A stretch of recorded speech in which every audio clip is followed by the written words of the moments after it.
Эфир продолжает выпуск новостей. В студии Надежда Саханская. Здравствуйте. В начале коротко о главных событиях к этому часу. В Якутии в зоне паводка развернуты 13 пунктов временного размещения. В Имиконском районе от воды освободились 22 дворовые территории. Лето в кадре. Завершился детский фестиваль медиатворчества. Расскажем о победителях. 3 миллиона наличкой победителю игр Дыгына вручили денежную премию.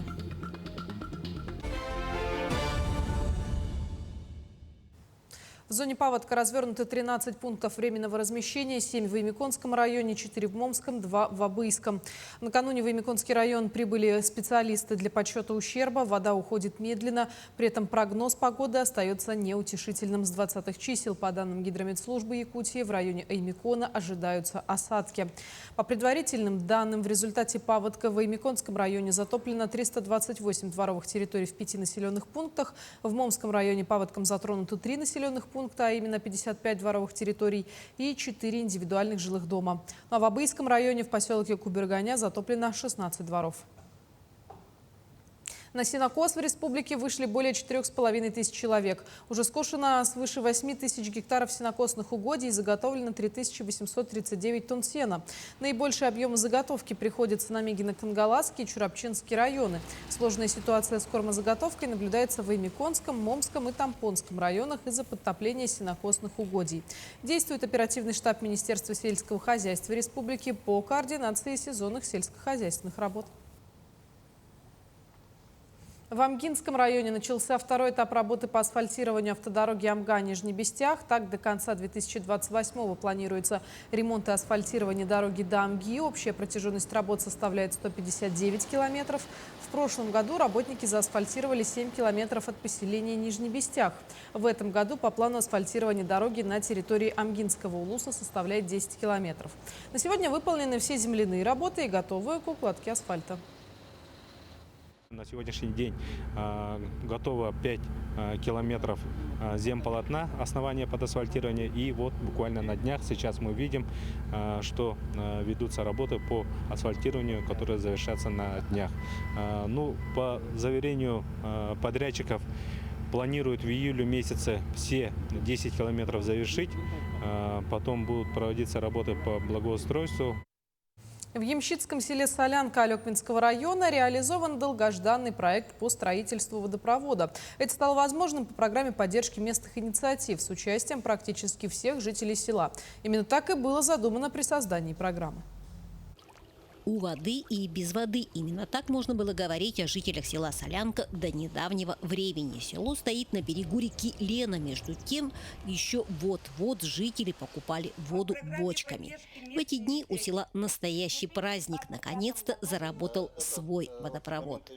Бочка 200 рублей, хотя находимся прямо рядом, эта деревня находится рядом с Леной рекой. А сейчас воды вообще море. И поливай, и стирай, и хоть сколько хочешь, столько и очень хорошо.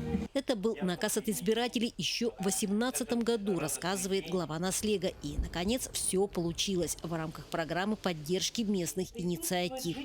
И искреннее спасибо от жителей звучало и в адрес компании «Саханефтегаз». 2 года назад между Наслегом и компанией было подписано соглашение, в рамках которого и была реализована мечта всего села. Здесь, конечно, мощную поддержку, очень большую поддержку оказал народный депутат наш Колодезников Алексей Засимович. Он выделил и доставил до села Солянка трубопроводы, софинансирование. Вода в каждом дворе, казалось бы, просто. А насколько это решает проблемы жителей старинного Ямщицкого села? Конечно, нужны в обязательном порядке. Мы вот действительно ежегодно участвуем в проектах местных инициатив и каждый год успешно в них побеждаем. Поэтому я считаю, что наша администрация делает большие успехи, соответственно, жители поддерживают, и вместе мы достигаем того, что имеем на данный момент. Чтобы деревня не разваливалась, а наоборот возрождалась, чтобы было очень хорошо людям. Кроме этого, люди поверили в свои силы. Оказывается, вместе можно многое. Этот проект реализуется именно путем консолидации всех уровней власти, местного самоуправления, а также в первую очередь самих жителей. И это имеет важнейшее значение в условиях, когда необходимо сплочение, необходима консолидация.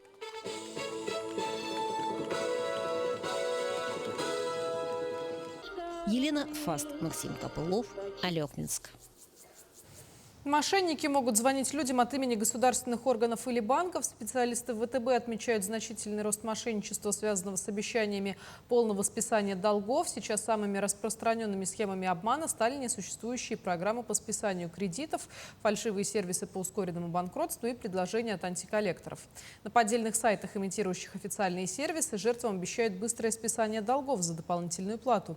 В результате жертвы передают свою личную информацию через сайт, а мошенники используют ее для получения новых кредитов. Завершился детский фестиваль «Лето в кадре». Целый месяц воспитанники городских пришкольных лагерей развивали медианавыки. Писали сценарии, занимались монтажом видео, снимали репортажи и фильмы. Своим опытом с детьми поделились люди, добившиеся успеха в публичной сфере, режиссеры, журналисты и блогеры. После обучения ребята применили полученные знания на практике в рамках конкурса медиатворчества. Сегодня победителей соревнований наградили в 4 номинациях: анимационный фильм, лучший музыкальный клип, короткометражный фильм и юный корреспондент. Фестиваль хороший. Я не думал, что я выиграю данное мероприятие. Но получилось так.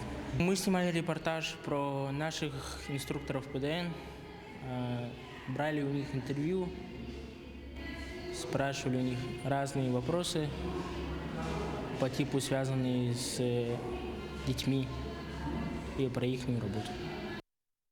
В Якутске открылась выставка, посвященная жизни выдающегося якутского деятеля Афанасия Уваровского. В этом году исполнилось 225 лет со дня его рождения. Несмотря на то, что в биографии писателя осталось много белых пятен, организаторы выставки смогли представить зрителям весьма полную экспозицию. Тему продолжит Саргалана Неустроева. Ничто не сохранит память о деятеле так, как его малая родина. Сегодня Жиганский исторический музей – один из немногих, кто активно популяризирует труды Афанасия Уваровского, их выдающегося земляка. И именно музей стал инициатором выставки. К слову, экспозиция носит название «Первый», отсылая к тому, чем Уваровский навсегда внес свое имя в историю Якутии. Афанасий Яковлевич Уваровский написал на якутском языке первое якутское литературное произведение «Ахтынар», когда у нас еще грамматики не было. Он там записал традиции, фольклор, быт, даже сказки. И самое главное, он впервые записал якутскими буквами первую олонко «Эр Соготох».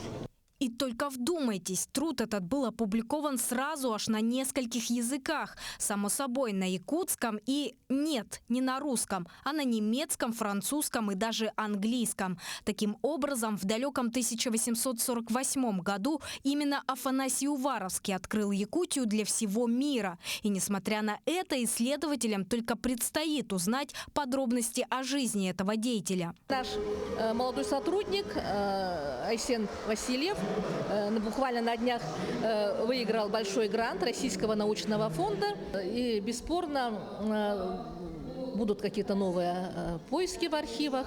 В том числе, конечно же, хотелось бы и больше узнать об Афанасии Яковлевиче Уваровском, потому что он был, кроме того, что он вошел в историю культуры, письменности нашей республики, ну и известным общественным деятелем. Конечно, доподлинно неизвестно, как выглядел Афанасий Уваровский, как неизвестна и точная дата его рождения. Именно поэтому 225-летие деятеля празднуется в течение всего года. И тем не менее, центральным экспонатом выставки стал вот этот вот бюст. На сегодняшний день единственный во всей республике. Здесь же представлены и уникальные меховые панно, созданные мастерицами Жиганского района. Изделия очень удачно дополняют лаконичную экспозицию. Вся остальная информация представлена в мультимедийном формате. Прикоснуться же к эпохе Уваровского можно будет в музее «Россия. Моя история» до конца лета. Причем бесплатно. Саргалана Неустроева, Семен Семенов, Якутск. Победителю игр Дыгына Борису Сдвижкову вручили 3 миллиона наличными. Традиционный вечер ежегодно организовывает генеральный спонсор игр, президент Федерации национального многоборья республики и руководитель строительной компании «Прогресс» Алексей Пенигин. Также денежными грамотами были награждены Иван Степанов, самый молодой участник соревнований, и Иннокентий Макаров, первый победитель игр Дыгына. В Татинском районе чествовали чемпионов и призеров 22-й спартакиады по национальным видам спорта «Игры Манчары». За эти годы с момента первой спартакиады татинская сборная впервые заняла призовое место, поэтому радости нет предела. Наибольшее количество медалей, 18, из них 7 золотых, принесли масс-рестлеры. Глава Татинского района Аял Бурцев вручил чемпионам и призерам сертификаты на сумму в 100, 70 и 50 тысяч рублей. Также удостоены вниманием и тренеры победителей.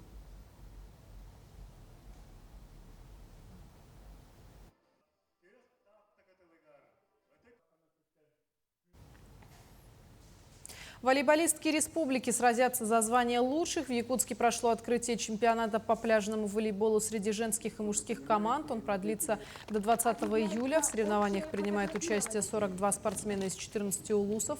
Стоит отметить, что соревнуются не только профессиональные игроки, но и любители спорта. Турнир пройдет по групповой системе в формате 3 партий до 2 побед. Сейчас волейбол является одним из самых массовых видов спорта в республике и насчитывает 38 тысяч занимающихся.